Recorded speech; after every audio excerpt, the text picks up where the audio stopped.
Today is February 27th, 2015, and we're here at Grove Farm, in the parlor at Grove Farm. My name is Robert Schleck, and I'm just going to give a little bit of a background of my beginnings here at Grove Farm, how I became involved at Grove Farm. It started, actually, I knew the grandson of Miss Mabel's first cousin, Charles Hart Wilcox from Piedmont, California, and his grandson, Jeffrey Wilcox Michaels, was a friend. And he had been visiting Grove Farm quite a bit. He worked for First Hawaiian Bank in Honolulu, and he would come over to Kauai every so often, and Miss Mabel would host him here at Grove Farm. He'd stay in the guest cottage. She would loan him her Plymouth station wagon so that he could go sightseeing or go around the island. So he, on occasions, would come to Kauai and stay with her. When I came to Kauai, it was December 7th, 1969. I had heard about Grove Farm and the family plantation and the stories from Jeffrey Michaels. But then Miss Mabel and Sophie Clough, her companion, invited us for drinks on Christmas Day, December 25th of 1969. And I remember Jeff, as we drove in, saying, "Remember, it's Miss Wilcox. It's Miss Wilcox, not Mrs." And so we arrived. Miss Mabel came to the porte-cochere door and invited us in. And Jeffrey sat over in that rocking chair. Miss Mabel was on the pink couch, as she always is. And Sophie was in and out making drinks. Miss Mabel said to me, "Well, bring the Koa rocking chair closer," which is the one I'm sitting in. So I came over and lifted it up by the arms, and of course the arms came off. So you could see she was annoyed, and she said, "Don't you know you never lift a chair by its arms?" So I was able to piece it back together, and it was a very nice experience. She could not have been sweeter or more gracious. She gave me a can of roasted peanuts, homegrown peanuts, grown here at Grove Farm and roasted in the wood stove over here as a Christmas gift. And it was a very pleasant experience. That's how it all began, was with that first visit to Grove Farm. But quite often, Jeffrey and I would be invited for lunch or dinner here at Grove Farm.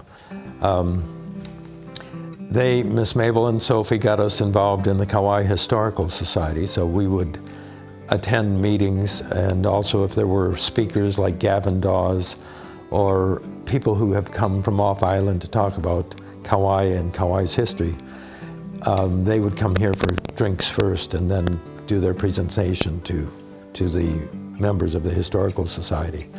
So oftentimes we were included in those cocktails or meals. So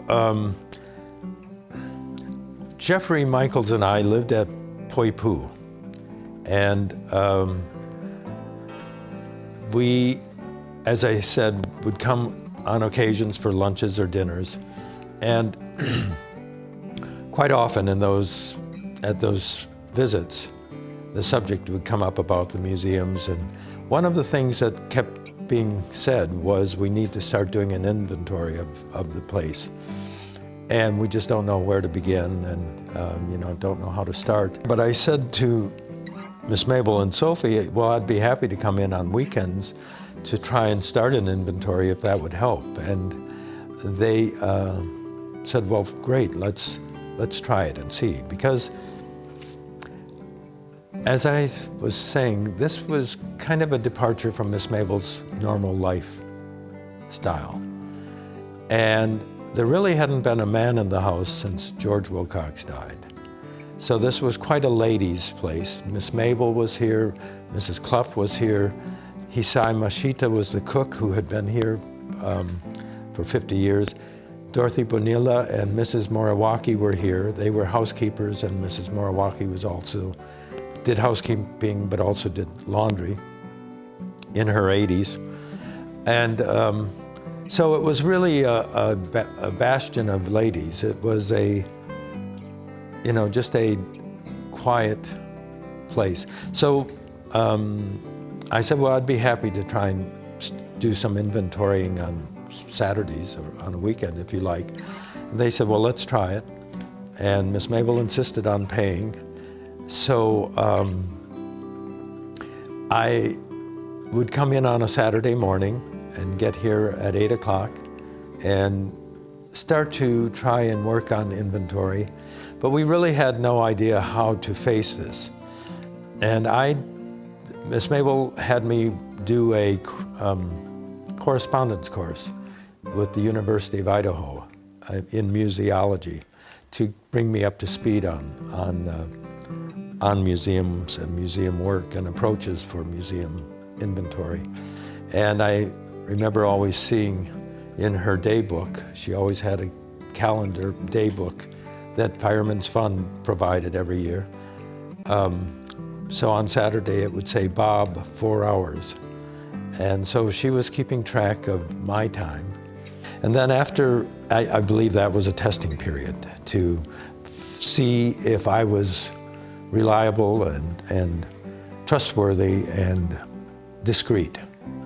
And so I think that was their purpose in starting with 4 hours a week. So after about a month or two of that, and this was in 1971, after about a month or two of that, Miss Mabel asked me if I would consider working full-time for her. So she hired me, and I began, I think in October of 1971, to work full-time and to begin doing serious inventorying. I worked in the big library down at the end of the house, and I would be down there typing away, and Miss Mabel would be in her office doing correspondence or working with her secretary, or she would come to the pink couch and have a cigarette. And I know Hisai, the cook, told me that, or Dorothy Bonilla, who we interviewed, told me that Mrs. Morawaki, who was working here, went into the kitchen when I was first here and said, "Who's that Howley boy in the big library?" So again, it was just something, a new situation in this house that had been so staid and traditional.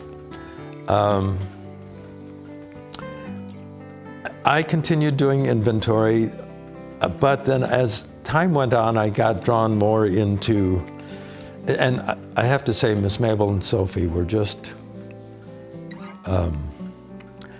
very nice to work for, because they never interfered in what I was doing. They respected me to do the job right, that they told me what the job was, and then it was up to me to do it correctly.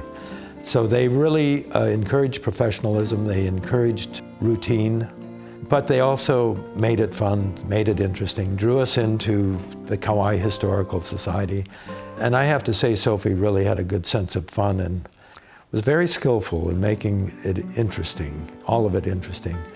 And we were good friends, I believe, all of us. As I say, Jeffrey and I would come for lunches or dinners or cocktails, and always just really interesting conversation, but also good humor, always good fun.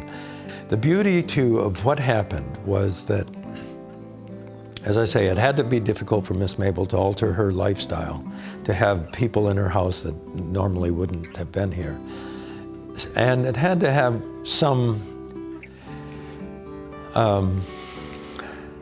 had to be kind of difficult to think about making plans for after you're gone. That takes quite a strength of character to understand that you had to do it during your lifetime or it wouldn't get done. And there's a true sound of Grove Farm.